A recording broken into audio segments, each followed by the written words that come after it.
and stick your head out and yell, "I'm as mad as hell, and I'm not gonna take this anymore!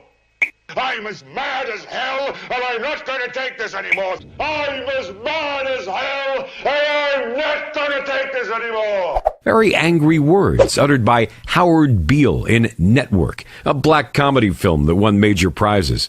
Are you similarly angry? If not, you should be. Freedom is slavery. Ignorance is strength. War is peace. With the compliments of the Ministry of Truth. George Orwell, 1984. Do these slogans sound familiar?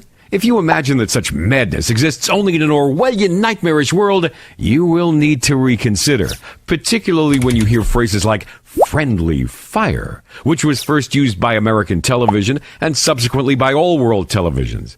The phrase refers to armies mistakenly killing their own soldiers. They are said to be killed by friendly fire. Such phrases are used with a smile by men wearing smart suits and pretty women announcers. If the lies advanced by the media do not drive you mad, then remember George Orwell's words. Only the proletariat have retained their mental faculties, and they have not understood the great mass of rubbish and lies they are fed. They swallow it like a finch swallowing a corn seed, but discharge it without digesting it. The overwhelming majority of the world population are just like this little bird. In 1983, 50 major companies controlled 90% of the world's media. Is that a fair percentage? Well, today, only 6 companies control the world media. Is this hard to believe?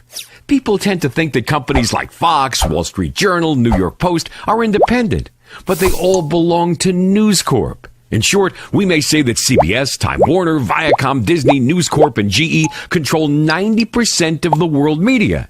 I don't mean they control the news, but the media output, including films, documentaries, publications, etc.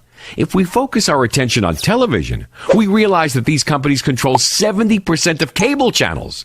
The remaining 30% are owned by 3,762 companies. Does this alter our image of the media? Those major companies make annual profits in excess of $250 billion. No wonder that when AOL paid as much as $162 billion to buy Time Warner, the figure is more than 6 times the amount approved by Congress for reconstruction in Iraq. In the United States, there are 232 media executives who control what all 277 million Americans receive on the media. This works out as 1 media executive for every 850,000 Americans. Are you interested to know under whom you happen to be?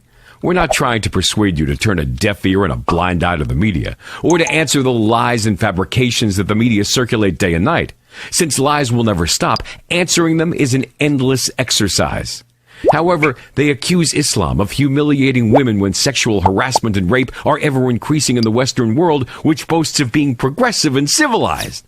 They level at Islam the charge of ill-treating wives, when many a talk show in Europe and the U.S. give airtime to women with black eyes caused by a husband or a boyfriend. Each time the story is followed by a stereotype discussion that yields no results. Yet the notion prevails that Muslim women are badly treated. There is a simple solution for everyone who wishes to abandon the stage of the finch that cannot digest a corn seed and rise to the rank of national human being who examines what he is told.